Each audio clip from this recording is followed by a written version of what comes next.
नमस्ते, मेरा नाम देव है और आज की इस यात्रा में होने वाली है बनारस की यात्रा।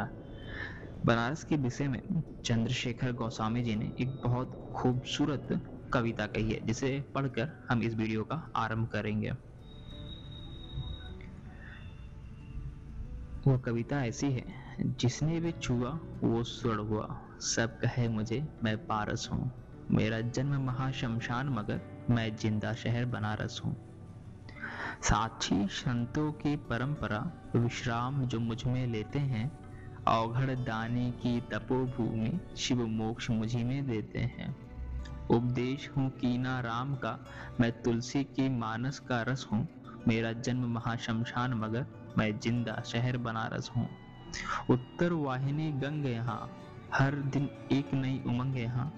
कन कन बिखरा संगीत यही, अद्भुत जीवन का ढंग यहाँ। गुरु ज्ञान की अविरल धारा हूँ, मैं प्रिय का प्रेम सुधारस हूँ। मेरा जन्म महाशमशान मगर मैं जिंदा शहर बनारस हूँ।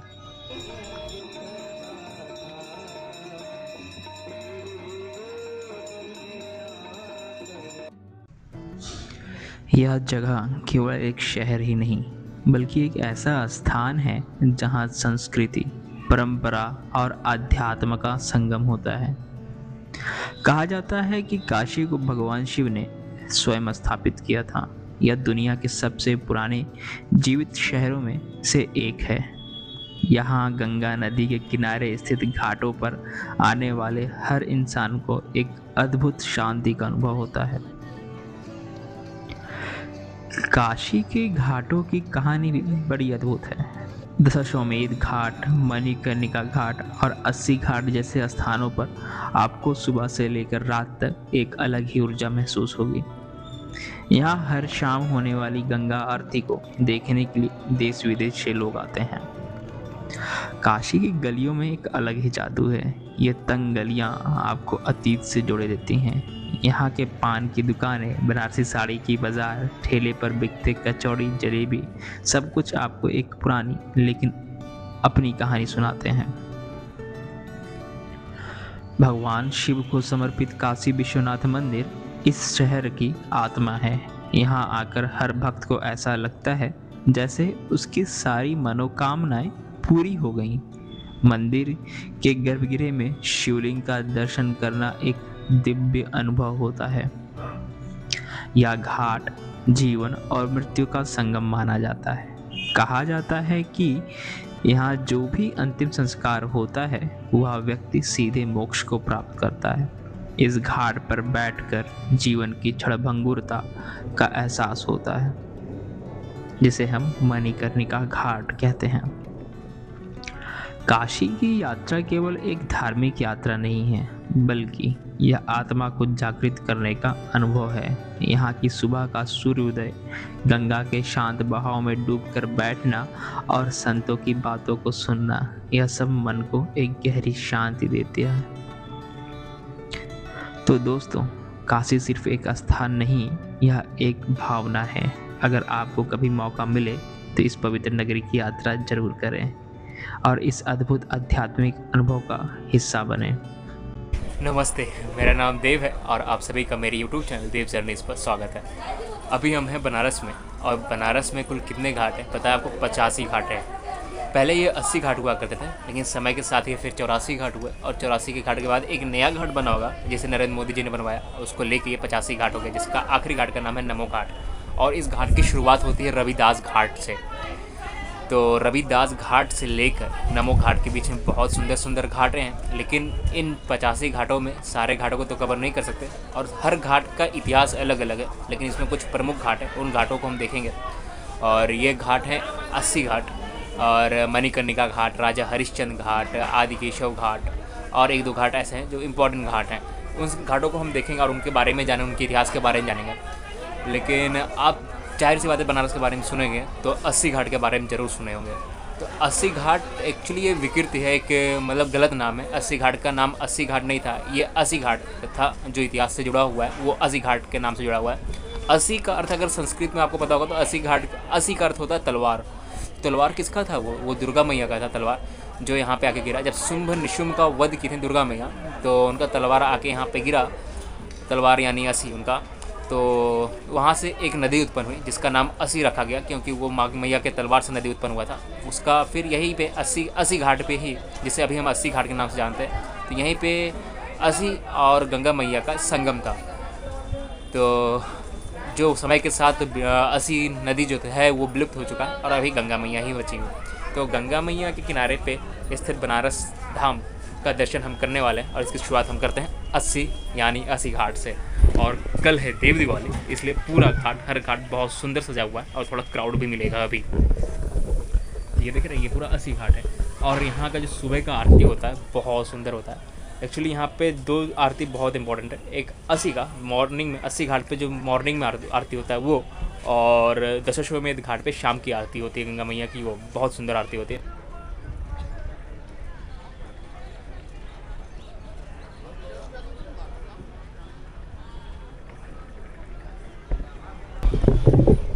तो ये सुंदर सुंदर घाट है, जैसे गंगा महल घाट, रवि घाट, रीवा घाट, ऐसे घाट ऐसे किनारे किनारे। एक घाट ये हो गया, देखिए बगल में एक दूसरा घाट है, ऐसे पास पास में ही घाट है। और जो रविदास घाट से लेके आगे नमो घाट ऐसे कॉर्नर पे मिला हुआ है, ये यहाँ पे आगे ब्रिज अभी धुंधले वजह से दिख नहीं रहा है, वो डिस्टेंस लगभग 5.5 किलोमीटर के आसपास का है। 5.5 किलोमीटर पे ही 85 घाट बने हुए हैं।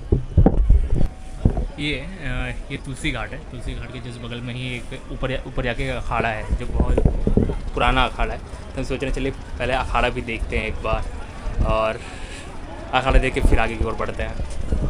तो जो ये घाट देखो, यहाँ से लेके ये कौन सा घाट था, रीवा घाट से लेके ये पूरा दृश्य डिफरेंट दिख रहा है तुलसी घाट का, मानो कोई महल खड़ा हो। ये घाट पे चढ़ते ही आपको अखाड़ा दिख जाएगा, ये अखाड़ा है, अखाड़ा स्वामीनाथ।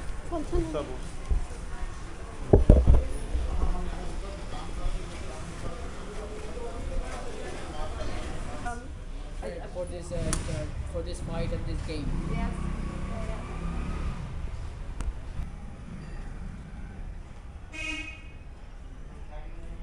ये जो घाट बने हुए ना, जैसे ये आनंदमयी माता घाट हो गया, उधर जानकी घाट था, हनुमान घाट हो गया, तो वो कहीं ना कहीं हनुमान जी से जुड़ा हुआ है। जो जानकी घाट वो जानकी मैया से जुड़ा हुआ है, जो आनंदमयी घाट वो आनंदमयी मैया से जुड़ा हुआ है। तो वो जो घाट है, उस घाट के ऊपर आप जाओगे तो मंदिर वगैरह दिखेगा, और बहुत प्रसिद्ध बहुत पुराने मंदिर है। आप काशी में अगर आओगे तो आपको शिवलिंग ही शिवलिंग दिखेंगे, जहाँ देखोगे वहाँ शिव दिखेंगे, जहाँ देखोगे वहाँ मंदिर ही मंदिर दिखेंगे।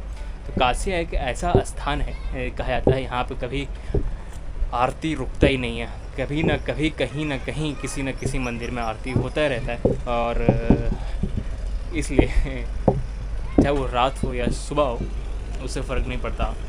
तो बहुत कुछ है काशी में जिसको शब्दों में बयान नहीं कर सकते, बस उसको आप आके फील कर सकते हो। ये यहाँ के घाटों पर ना दीवारों पे इतना खूबसूरत पेंटिंग बना हुआ है। और एक चीज़ तो आपको बताना ही भूल गए, यहाँ पे जो पेंटिंग्स हैं ना, बहुत सुंदर पेंटिंग्स आपको देखने को मिल जाएगा। बहुत सुंदर कलाकृति देखने को मिल जाएगी। लोग बनाते हैं, बेचते हैं उसको, उस चीज़ को हम अभी दिखाते हैं। और ये पेंटिंग आप देख ही रहे हो। और एक चीज़ बहुत सही चीज़ है कि घाटों की सीढ़ियों पे ऐसे मार्बल्स लगे हुए हैं, और इन मार्बल पे आप देखोगे तो लिखा हुआ उस घाट की हिस्ट्री के बारे में। The ghat was earlier known as Imaria ghat, यही पहले इमरिया घाट के नाम से जाना जाता था। और यहाँ पे आनंदमयी जो थी वो आनंदमयी आश्रम है यहाँ पे, और जो गर्ल्स स्कूल एंड हॉस्पिटल भी है यहाँ पे। कितना खूबसूरत लगता है ना। एक्चुअली यहाँ पे जो छाप है, आप देखोगे घाटों पे जो छाप है वो किसी न किसी महल से जुड़ा हुआ है, कोई ना कोई राजा या रानी से जुड़ा हुआ है। इसलिए जो यहाँ की कलाकृति है वो महल के आकार का दिखता है वो घाटों पर।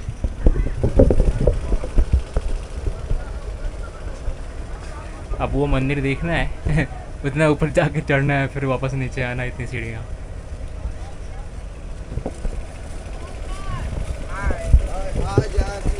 थाईलैंड क्या है भैया?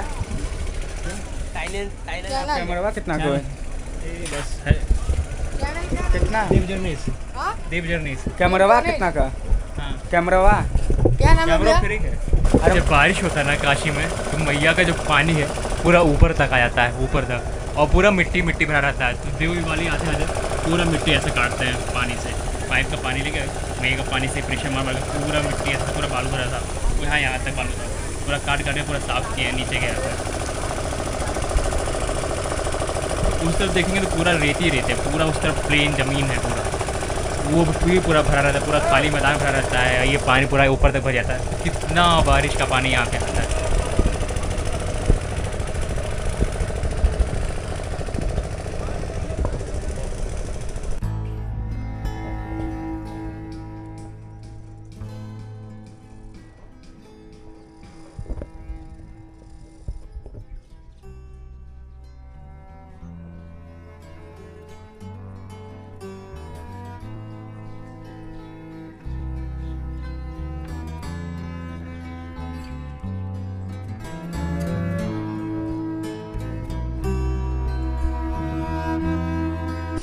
ये जो घाट है ये है चेत सिंह घाट।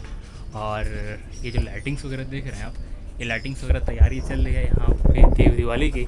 और देव दिवाली में जो लाइट शो होता है वो इसी घाट पे होता है, चेत सिंह घाट पे, और बहुत खूबसूरत होता है। हम इंतज़ार कर रहे हैं कब शुरू होगा ये लाइट शो।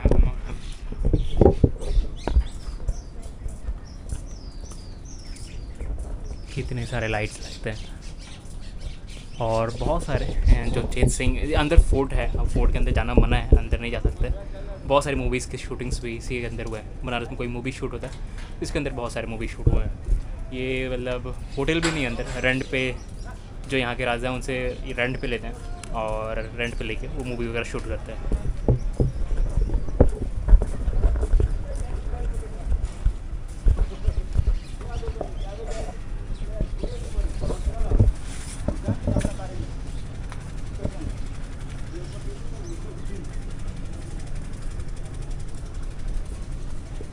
पूरा अब यहाँ से घाट क्लियर दिख रहा है। देखिए कहाँ तक घूमना है, पूरा कैसे घूमा हुआ है, पूरा यू की शेप में पूरा घाट घुमा हुआ है। ये देख रहे हैं पूरा यहाँ से ऐसे पूरा घाट घुमा है, मैया के किनारे किनारे पूरा घाट घुमा हुआ है ऐसा।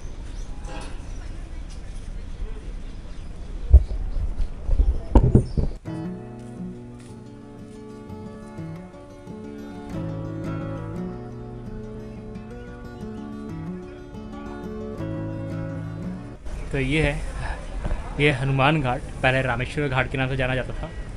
और ऐसा माना जाता है कि यहाँ पे श्री राम जी जब काशी यात्रा आए थे तो यहीं पे विश्राम किए थे, यहीं पे रुके थे इसी घाट पे। और जब तुलसीदास जी आए तो यहाँ पे हनुमान जी का एक मंदिर स्थापित किया और शिवलिंग स्थापित किए। उसके बाद से यह हनुमान घाट हो गया।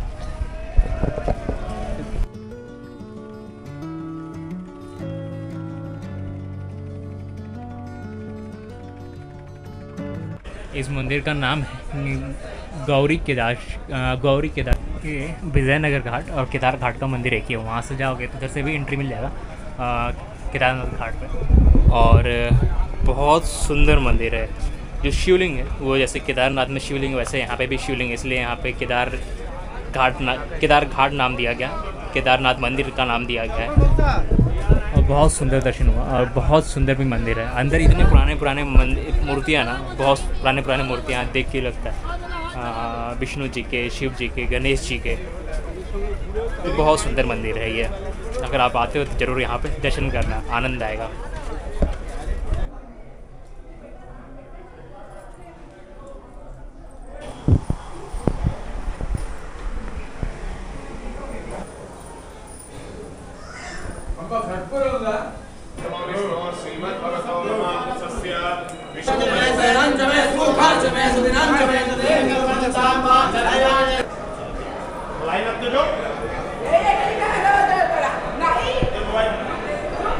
ये विजयनगर वाला जो घाट था, ये घाट से ऊपर चढ़ते जैसे बगल में एक केदार मंदिर भी है, उसी गेट से। अंदर कोई मंदिर नहीं था, वो सड़क की रास्ता जा रहा है। और मंदिर में लोग करते हैं ये घर वीडियो बनाना अलाउ नहीं है।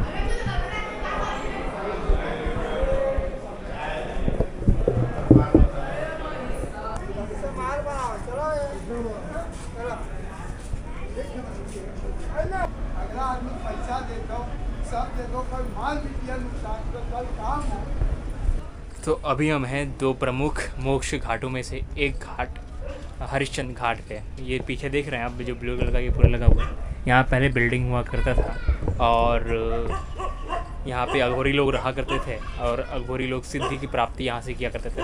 और 2 अघोरियों का नाम बहुत आया है यहाँ पे, एक बाबा कालू राम है, एक बाबा काना राम, ऐसा कुछ है। उन्हें यहाँ से ही अघोर की सिद्धि प्राप्त हुई थी। तब से यहाँ पे अघोरी लोग सिद्धि प्राप्त करने के लिए आते थे। यहाँ पे जो बिल्डिंग था पहले वहाँ पे रहा करते थे, लेकिन अब बिल्डिंग टूट गया है और यहाँ पे मोक्ष द्वार बन रहा है। यहाँ पर आप देख सकते हैं, यहाँ पे ये पोस्टर लगा हुआ है जो कुछ ऐसा घाट बन रहा है। ये राजा हरिश्चंद्र घाट मॉडल दिखाया गया है कैसा बनेगा।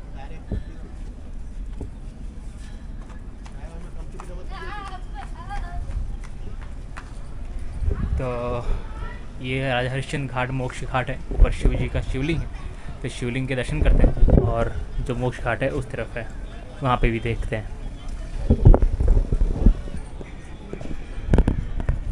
श्री शिवाय नमः।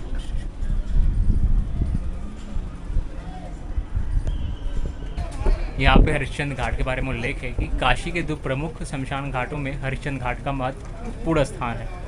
और 15वीं-16वीं सदी ईस्वी में इस घाट का विशेष धार्मिक मान्यता थी कि काशी केदार महात्म्य में उल्लेख है कि केदारेश्वर अनर्थ गृह यात्रा इस घाट पर स्नान के पश्चात प्रारंभ होती थी।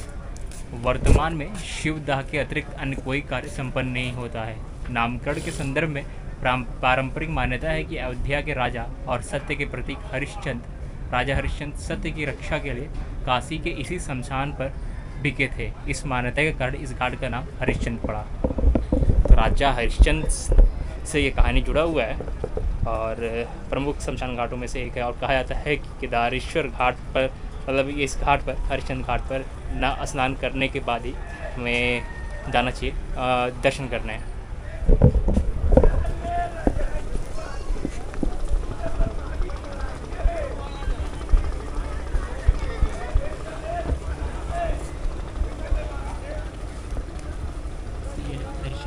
तो ये बन रहा है और ये बन जाएगा, काफ़ी बड़ा विशाल घाट हो जाएगा। ये बहुत बड़ी बिल्डिंग थी पहले यहाँ पे।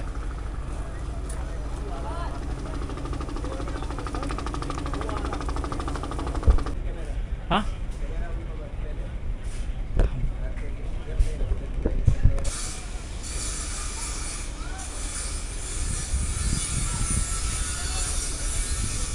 तो जैसे लास्ट में बताएंगे बनारस में कहाँ रुकते हैं। बनारस में जब हम आते हैं तो कैंपिंग करते हैं। वैसे आप आते हो तो हॉस्टल वगैरह अकेले आते हो तो हॉस्टल वगैरह ले सकते हो। 300-400 में हॉस्टल मिल जाता है। होटल्स वगैरह ऑनलाइन पेटीएम में देखे तो 500-600 में होटल मिल जाता है। लेकिन इस टाइम देव दिवाली है तो देव दिवाली में देखना 1200, 1300, 400 पर नाइट उसी होटल का है, जो ऑफ सीजन में 300-400 लेते हैं। इस टाइम सब कुछ महंगा होगा। जो बोट आपको 2000 मिलता है देव दिवाली दिन 5600 में बुक होता है। और पैसेंजर जो नॉर्मल जो होता है ना, जो शेयरिंग बोट होता है, उस पर नॉर्मल डेज में 50 रुपीज़, फिर जब भीड़ शुरू होता है तो 100 रुपीज़, और देव दिवाली के दिन 300 रुपीज़ हो जाता है। सब कुछ महंगा जाता है देव दिवाली के दिन। जाहिर सी बात है, एक दिन आता है उनके इनकम का, तो त्यौहार के दिन इसलिए वो लोग महंगा करते हैं। बाकी ये पांडे घाट है, अभी हम आपको आके दिखाते हैं। लोग पहचान गए हमको। यहाँ पे रात में कैंपिंग किया हुआ था और पिछली बार जब आए थे तो कम से कम 22-23 दिन यहाँ पे बनारस में रुके हुए थे, तो यहीं पे कैंपिंग किया हुआ था। और ये है वो मंदिर है, हनुमान मंदिर, जो पांडवकालीन मंदिर है। अभी लास्ट में आखिरी में जब कैंप वगैरह करेंगे तो फिर आखिरी में उनका दर्शन कराएंगे हनुमान जी का। बाकी यहाँ से देखिए कितना खूबसूरत व्यू है, दिग्पतिया घाट। इतने सारे बिल्डिंग्स हैं और अधिकतर मेंटेनेंस ना होने की वजह से खंडहर हो पड़ा है। अंदर तो कुछ नहीं है, बाहर ही खूबसूरत है, अंदर गंदगी है इस वाले इस पर। बाकी इधर सही है।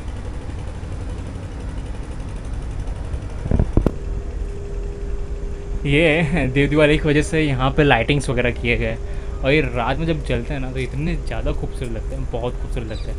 मन लगता है पूरा बनारस ही जगमगा उठा, इतना खूबसूरत लगता है। गली गली सब कुछ बस लाइट ही लाइट दिखता है, हर जगह लाइट ही लाइट। रात में जानते हैं जब जैसे यू टर्न में है ना, तो वो लास्ट वाला भी लाइट जलता है, वो भी दिखता है, और ऐसे ही घूम के पूरा ये वाला लाइट पूरा दिखता है, तो बहुत खूबसूरत लगता है।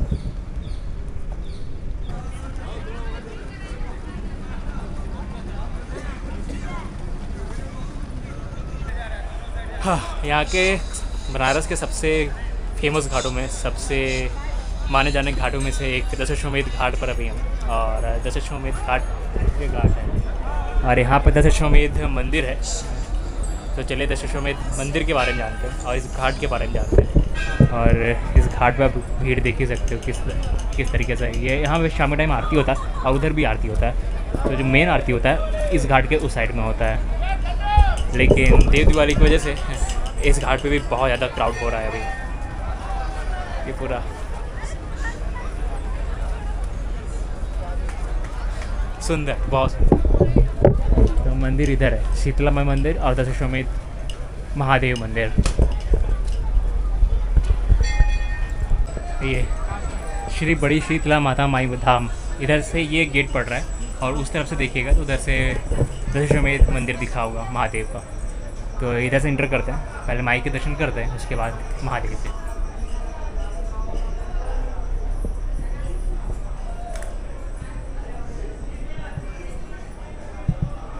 देख रहे हैं कितनी सारे ये ताला बांधा हुआ है, उन्हें यहाँ पर ताला बांध के मनोकामना मांगी जाती है।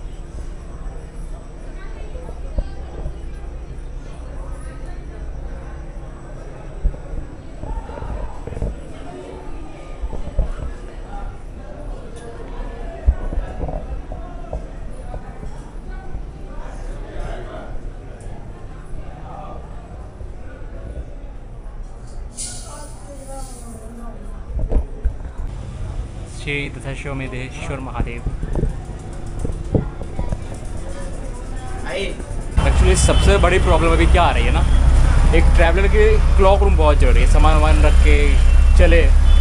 तो एक हुआ क्या है, बड़ा लगेज बैग है उसको हम क्लॉक रूम के लिए देख रहे हैं। कल देव दिवाली है, अगर क्लॉक रूम मिल गया तो क्लॉक रूम में रख देंगे।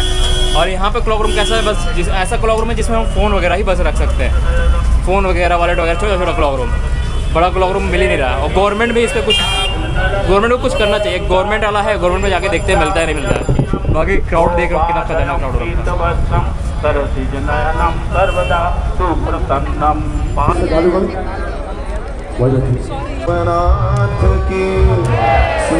रामचंद्र भगवान की।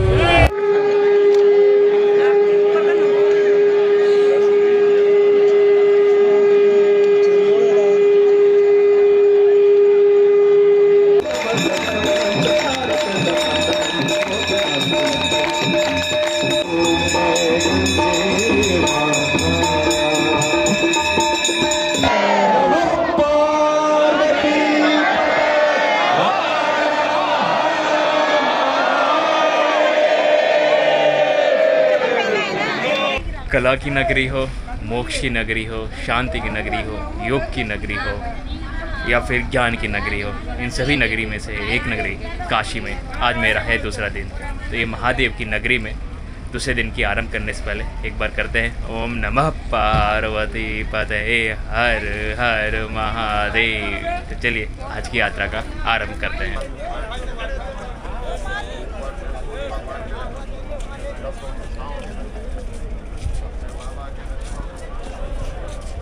ये मेन स्थान है, यहीं पे शाम के टाइम गंगा आरती होता है।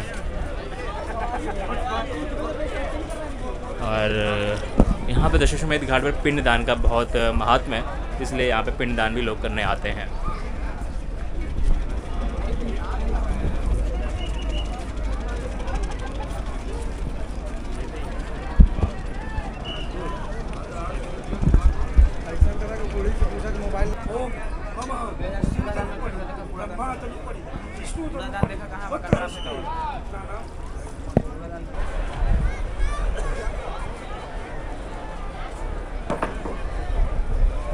जो ये घाट आप देख रहे हो, ये घाट है राजेंद्र प्रसाद घाट।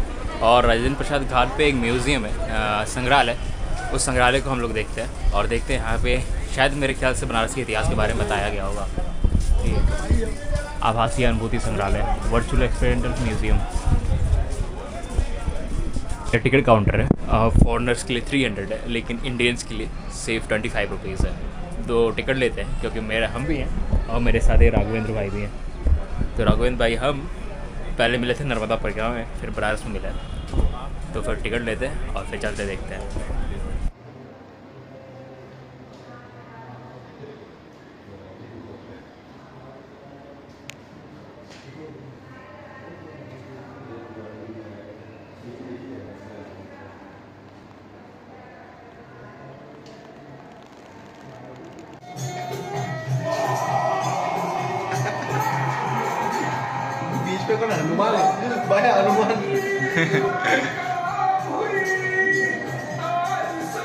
आज रावण का वध हुआ।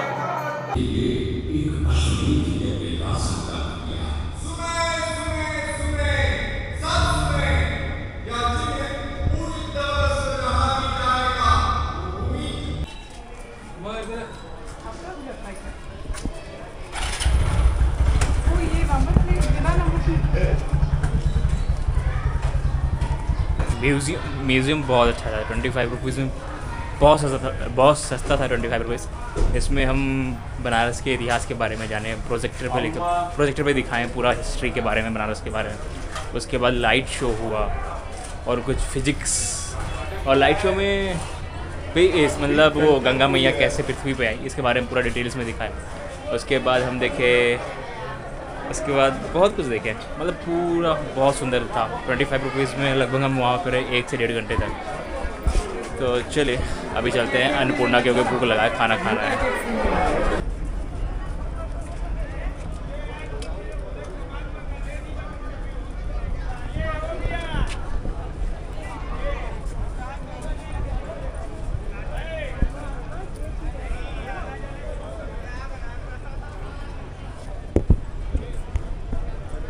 तो एक और घाट बनारस का जो बहुत सुंदर घाट है और अति प्रसिद्ध घाटों में से एक है, क्योंकि ये गंगा द्वार के जस्ट बगल में ही है। जो गंगा द्वार कॉरिडोर बना हुआ है ना यहाँ से जाने का, ये देखिए ये मणिकर्णिका घाट, ये गंगा द्वार घाट जहाँ से दर्शन करने के लिए लोग जाते हैं। और ये बगल में ही ललिता घाट है, और ये ललिता घाट पूरा कितना खूबसूरत बना हुआ है, देखो बहुत सुंदर है ये।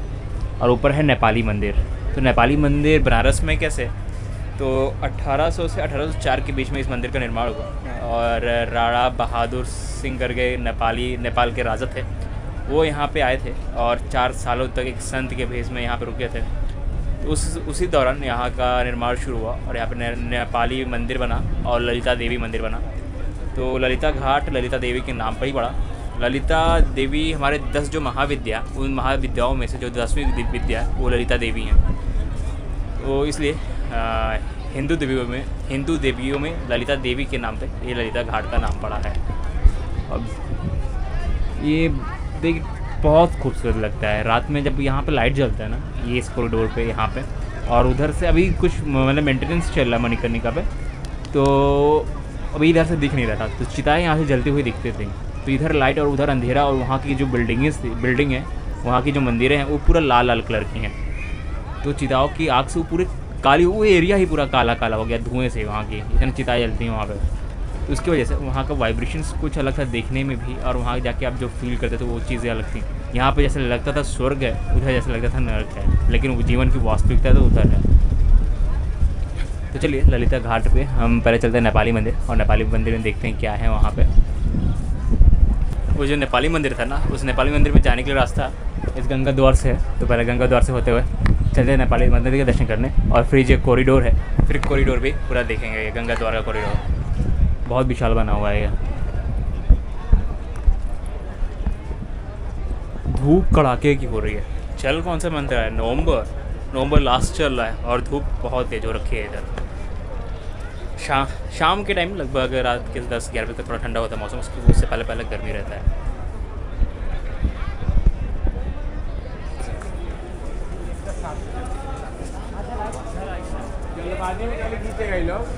टेंशन नहीं लेना। ये लाइन है क्या?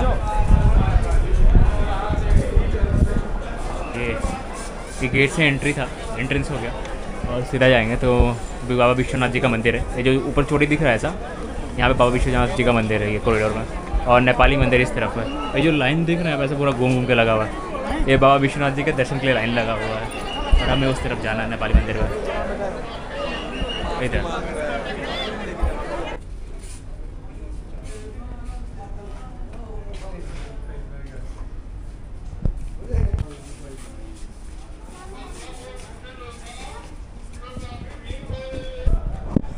बनारस को मोक्ष का धाम भी कहा गया, मोक्ष का द्वार भी कहा गया, जिसका मुख्य भाग है मणिकर्णिका घाट। लोगों का जीते जीते इच्छा ये होता है कि आके एक बार गंगा स्नान करें, लेकिन मृत्यु के बाद इच्छा यही होता है कि उनकी जो देह संस्कार मणिकर्णिका घाट पर हो, जिससे उन्हें मोक्ष की प्राप्ति हो। तो मोक्ष की प्राप्ति में जो मणिकर्णिका का हिस्सा है बनारस के लिए, वो बहुत मुख्य, बहुत अहम है। और ये कथा जो है वो कुछ शिव जी से जुड़ा हुआ है।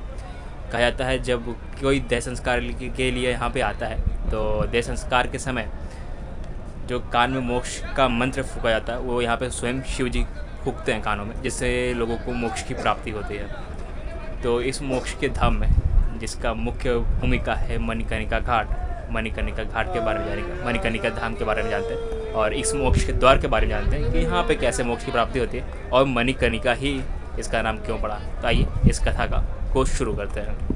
मणिकर्णिका घाट पर अनवरत प्रज्वलित चिताओं की अग्नि काशी में मृत्यु में भी एक उत्सव का एहसास कराती है। मणिकर्णिका वाराणसी के पंच तीर्थों में से एक है।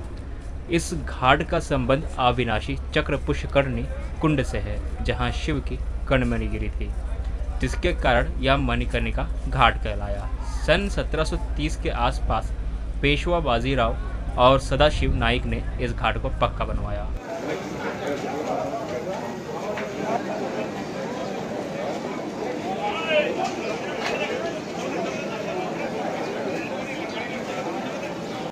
तो अभी हम हैं काशी करवट मंदिर पे। काशी करवट यानी रत्नेश्वर महादेव मंदिर। ये आप बहुत सारे इसके वीडियोस वगैरह देखोगे।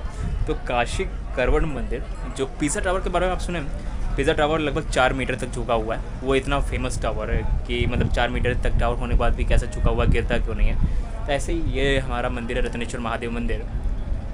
ये जानते कितना मीटर झुका हुआ है? ये 9 मीटर झुका हुआ है। पिज़्ज़ा टावर से लगभग 5 मीटर ज़्यादा झुका हुआ है। तो इस रत्नेश्वर महादेव मंदिर में तो अभी तक गंगा जल भरा होता है, मतलब मैया का पूरा पानी भरा होता है। लगभग फरवरी के आसपास इसमें अंदर दर्शन हो जाते हैं। अभी अंदर पूरा पानी भरा हुआ है, पूरा जलमग्न है। तो इस मंदिर की कहानी कुछ ऐसी है। कहा जाता है कि इस मंदिर का निर्माण महारानी अहिल्याबाई की दासी रत्नाबाई ने करवाया था। रानी अहिल्याबाई ने गंगा किनारे की ज़मीन रत्नाबाई को दी थी। मंदिर बनने के बाद रानी अहिल्याबाई ने दासी से मंदिर का नाम रखने को कहा था, लेकिन रत्नाबाई ने इसे अपने नाम पर रख दिया। इस बात से नाराज़ होकर रानी अहिल्याबाई ने मंदिर को दुबला होने का श्राप दिया।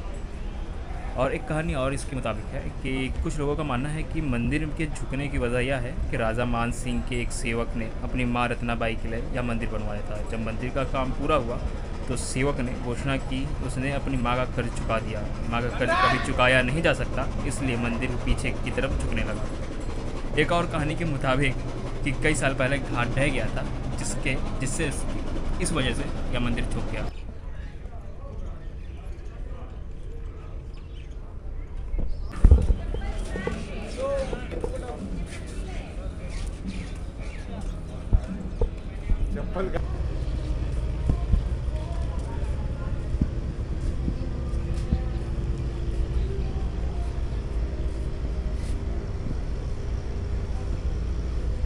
और आगे घटर के डब्बे। तो अभी हम हैं पंचगंगा घाट पर।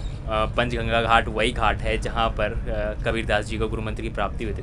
और जब यहाँ पर विध्वंस मचाया गया था, औरंगजेब जब आया था यहाँ पे, तो औरंगजेब यहाँ पीछे एक मस्जिद भी बनवाया था। तो मस्जिद दूर से दिखता है,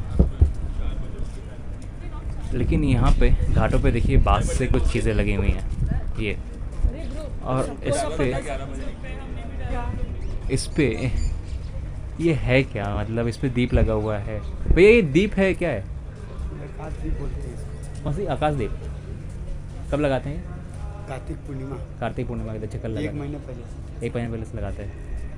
अच्छा, इसको आकाश दीप बोलते हैं। जैसे हम लोग दीप जमीन में लगाते हैं, ऐसे आकाश में भी दीप लगाते हैं बांस पे टांग के। जो कल पूर्णिमा था तो पूर्णिमा तक लगाते हैं। 1 महीना पहले से ये दीप शुरू हो जाता है। 1 महीना के लिए ये दीप जलाते हैं, लगाते हैं रोज़ पर डे। ये पंचगंगा जो है, 5 नदियों का यहाँ पे संगम हुआ करता था। ध्रुव पापा, किरणा, गंगा, यमुना, सरस्वती।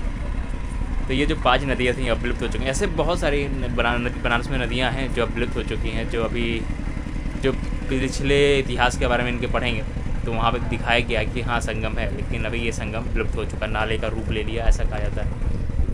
तो बहुत कुछ है काशी के बारे में जानने के लिए, और इतनी सारी नदियाँ मैया में आके मिलती है। और काशी में इतनी सारी नदियाँ, तो जाहिर सी बात है समृद्धि तो होगी ही होगी।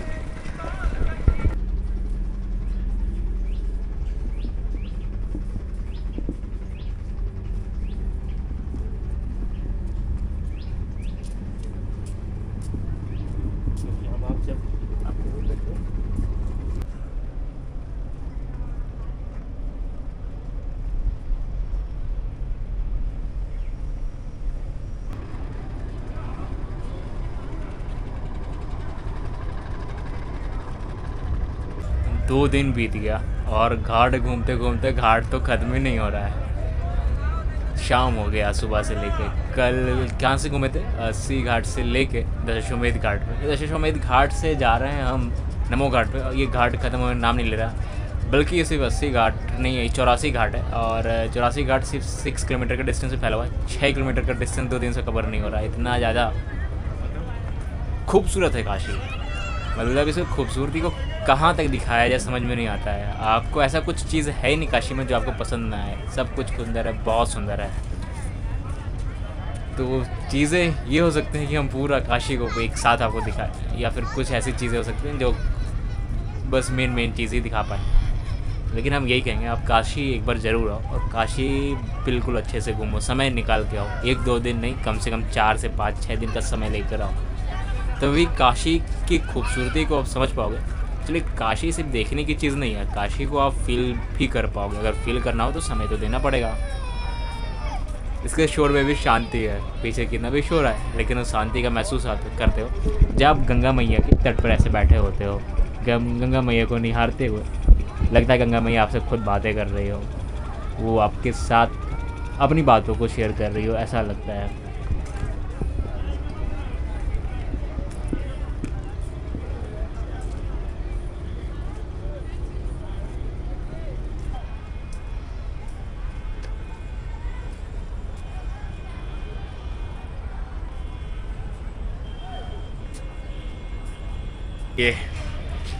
ये राजघाट के बाद ये पहुंच गए हम इस ब्रिज पे। इस ब्रिज के बाद ही वो नमो घाट है। आप हाथ दिख रहे होगा तो वो नमो घाट है ये। और ये ब्रिज डबल लेयर का है, ऊपर हाईवे जा रहा है और नीचे ट्रेन। ये जब ट्रेन आता है तो बहुत खूबसूरत लगता है। तो फाइनली सोच रहे थे 2 दिन से कि नमो घाट जाएंगे और नमो घाट पहुँच गए और काफ़ी अंधेरा हो चुका है।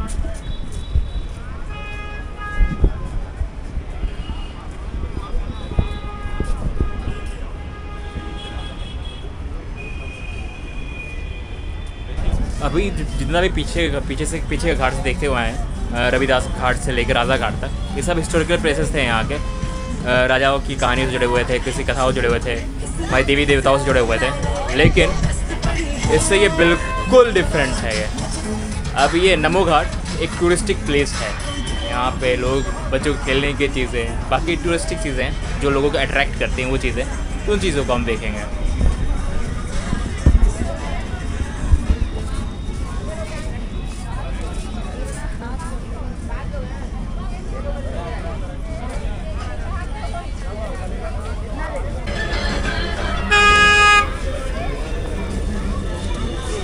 ये सारे बच्चों के इंटरटेनमेंट की चीज़ें, तो क्या खूबसूरत लग रहा है।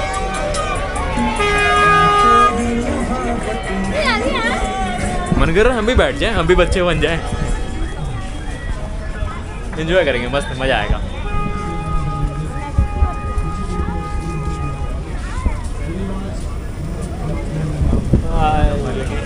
ऐसा लग रहा है कोई मिनी डिज्नीलैंड टाइप का, ऐसा कुछ।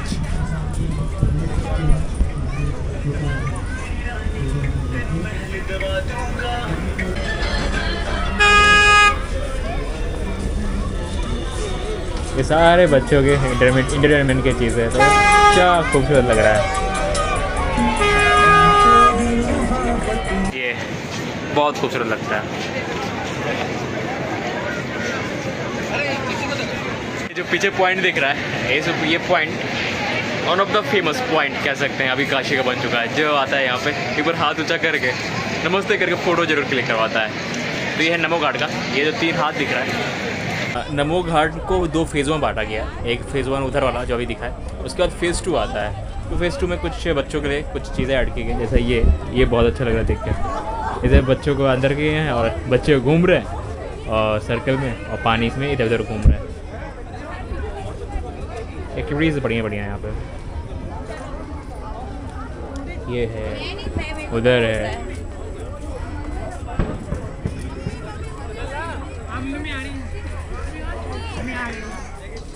वैसे बच्चों के लिए नहीं बड़ों के लिए भी है। अगर बड़े भी करना चाहे तो कर सकते हैं, बड़ों के अंदर भी बचपना होता है।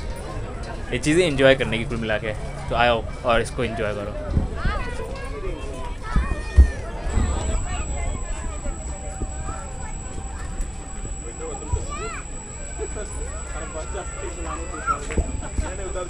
अभी मार्केट में आए, अभी जा रहे हैं काल भैरव के दर्शन करने हैं। तो घाट घूम के हालत ख़राब हो गया। और राघवेंद्र भाई, घाट घूम के कैसा लग रहा है भाई? ये बहुत ज़्यादा थक गए हैं, लेकिन आनंद बहुत आ रहा है बनारस में, बनारस की गलियों में। हाँ, बनारस की गलियों में रस है। कौन सा रस है? बच्चा शर्मा रहा है अभी। तो यहाँ पे काल भैरव मंदिर पड़ेगा ना बनारस का रस देखने के लिए। बनारस का रस चखने के लिए, रस का स्वादन करने के लिए आपको यहाँ पे आना पड़ेगा। तो ये काल भैरव मंदिर है, काल भैरव के दर्शन करते हैं और फिर देखते हैं क्या बच रहा है, क्या बच रहा है बनारस में। क्या क्या जो रोज़ घूम रहे हैं और रोज़ कुछ नया निकल के आ रहा है, कुछ नया देखना है, ऐसा रोज़ आ रहा है। तो हमको लग रहा है बनारस हर रोज़ कुछ नया दिखाता है। सुबह से इस तिलक से बज रहा था क्योंकि पैसे देने पड़ते हैं, लेकिन भाई ने एक गाना सुनाया है। ये गाना है, फिर से बोल के गाना यार भाई अच्छा एक बार हम हाँ, ए राजा हमके बनारस घुमाएगा, ये गाना सुना रहे थे, इसके चक्कर में इनको पैसे देने पड़ेंगे। बताओ हो गया ना तिलक।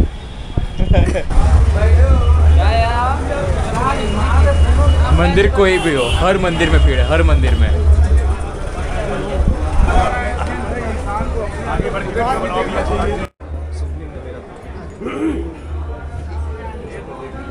जो लाइन लगा हुआ है काल भैरव भगवान के दर्शन के लिए लगा हुआ है, तो चलिए दर्शन करते हैं। और फिर अंदर कैमरा अलाउ नहीं, शायद कुछ रिकॉर्ड वगैरह ना कर पाए, लेकिन कोशिश करते हैं कुछ अगर रिकॉर्डिंग में आ जाए तो अच्छी बात है।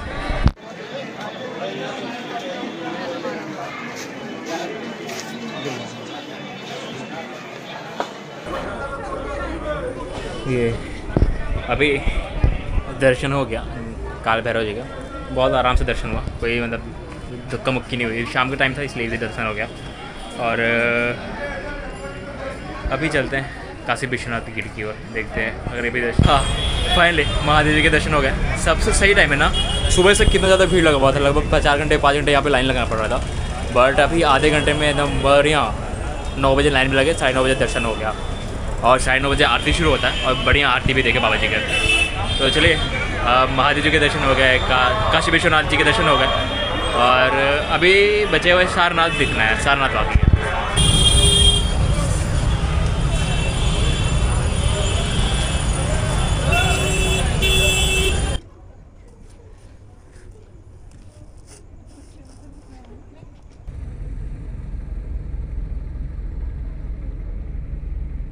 हर हर महादेव।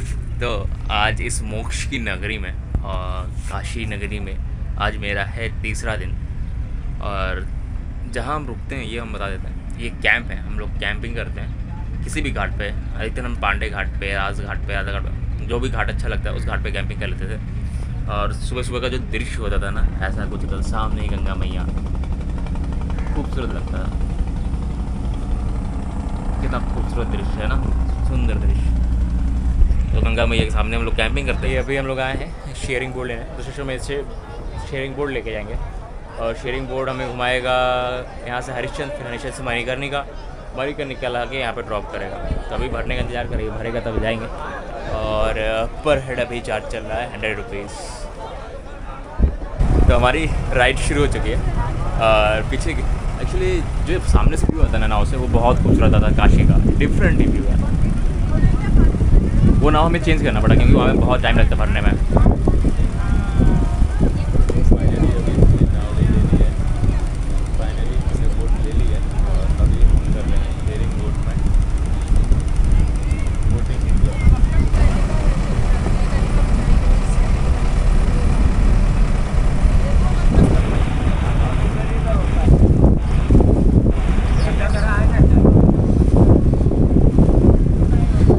भाई भूख बहुत तेज़ लगा है, तो आई बोट राइड से आए मार्केट की ओर और सबसे पहली नज़र पड़ी है मलाइयों पे। तो ऐसा नहीं है कोई फेमस दुकान पे जाएंगे, क्योंकि फेमस दुकान पे ऑलरेडी बहुत फेमस है, बहुत ज़्यादा भीड़ होता है लेकिन और इतना पेशेंस नहीं है हमारे पास हाँ अभी, भाई भूख बहुत ज़्यादा भूख लग रही है। तो मलाइयों देखा है, मलाइयों खाते हैं और कुछ चीज़ें देखते हैं। मलाइयों बनारस में ठंडी के टाइम में जब शुरू होता है तो वहाँ तब से मिलना शुरू हो जाता है। ये मलाइयों खाने से पहले सोचा कचौड़ी से मुझे खा लें, भूख लगा था, तो गरम गरम कचौड़ी निकल रहा था, तो मलाइयों से पहले कचौड़ी पे नज़र पड़ गया, फिर हम लोग कचौड़ी खाएंगे। ये बहुत ज़्यादा भूख लग रही है, अभी इंतजार नहीं होता। 400 तो ये समय है मलाइयों खाने का, फिर मलाइयों खाते हैं और टेस्ट इसका ये खा रहे तो यही बताएंगे। अच्छा है, फर्स्ट टाइम ट्राई किया है, बहुत अच्छा है। पहले मैं थोड़ा संकोच कर रहा था, संकोच कर रहा था, लेकिन टेस्ट बहुत अच्छा है, बहुत बढ़िया।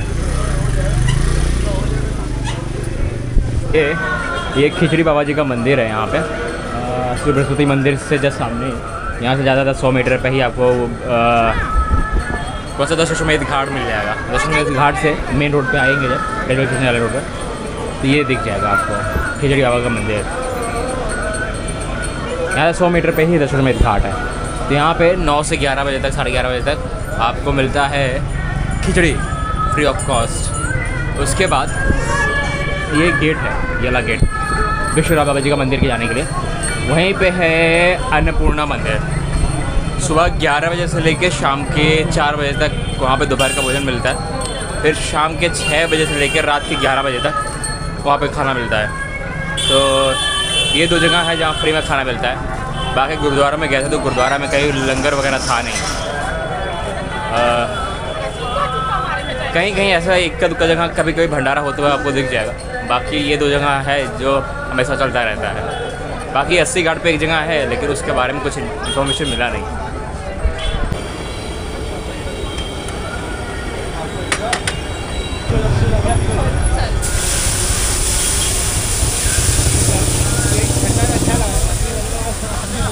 बनारस हर चीज़ के लिए जाना तो जाता ही है, लेकिन खाने के लिए भी जाना जाता है। तो ये अभी जो आप देख रहे हो ये था फायर उत्पम। उत्पम तो साउथ इंडियन डिश है ही है। उस पर पता नहीं क्या आग वो डालते हैं, बटोरे डाल के बनाते हैं, बहुत हैवी फूड है। तो मेरे बस की बात नहीं है कि अभी ट्रैवलिंग करना है इसलिए खाया हुआ नहीं है। बस वो आग वाला शॉट लेने के लिए वहाँ पे रुके हुए थे। ऐसा फेंक रहा है, आग जल रहा है, उससे बूम बूम बूम करके कुछ अलग ही है भाई। आधे लोग वहाँ खड़े हुए बस वो आग देखने के लिए। ये जो चौक है ये गदोलिया चौक है। गदोलिया चौक, आप बस स्टैंड पे आ रहे हो, रेलवे स्टेशन पे आ रहे हो, कहीं पे भी आ रहे हो, तो आपको जो टैक्सी ऑटो वगैरह मिलेगा वो गदोलिया चौक के लिए ही मिलेगा। यहाँ पे आके ड्रॉप कर देगा, फिर आप यहाँ से पैदल लगभग 200 मीटर पे दशाश्वमेध घाट मिल जाएगा आपको। सब जगह लगभग सब जगह घाटों पर घूम लिए। अब घाट ख़त्म हुआ, अभी हमें जाना है सारनाथ। तो सारनाथ जाने के लिए यहाँ से कोई शेयरिंग रिक्शा मिलेगा, शेयरिंग रिक्शा लेकर सारनाथ जाएंगे। तो शेयरिंग रिक्शा की तलाश में हम इस चौक पे आए। अभी इस लाइन में जाना है रिक्शा के लिए। रथ यात्रा चौराहा, रेवड़ी तालाब, दुर्गा कुंड, लहुरावाड़ी नई सड़क, cantt railway station.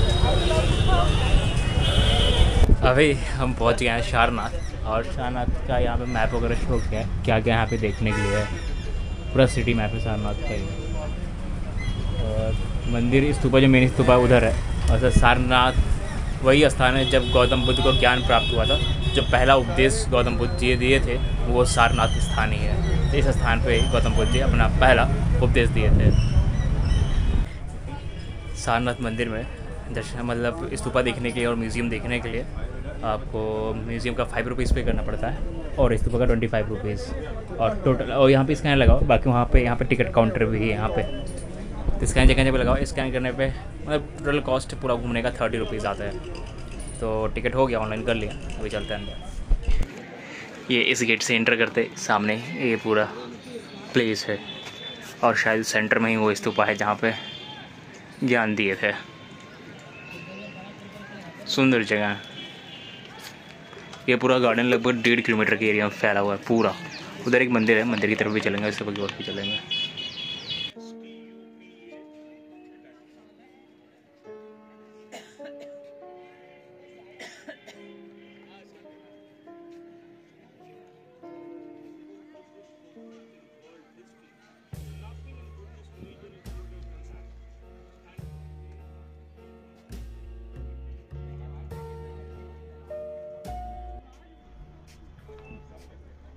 Sarnath Banarasi के पास स्थित एक ऐतिहासिक और पवित्र स्थल है जिसे बौद्ध धर्म के इतिहास में एक विशेष स्थान प्राप्त है। यह वही स्थान है जहां भगवान बुद्ध ने ज्ञान प्राप्ति के बाद अपना पहला धर्मचक्र प्रवर्तन यानी कि उपदेश दिया था। यह घटना बौद्ध धर्म का आधार बनी और यहीं से धर्म की शिक्षाओं का प्रसार हुआ। बुद्ध ने अपने शिष्यों को सारनाथ में ढूंढा। वहां उन्होंने उन्हें पहली बार चार आर्य सत्य और अष्टांगिक मार्ग के बारे में बताया। यह शिक्षा थी कि दुख के बारे में उन्होंने बताया जीवन में दुख अपरिहार्य है। फिर दुख के कारण के बारे में बताया कि इच्छाएं और आसक्ति दुख का मूल कारण है।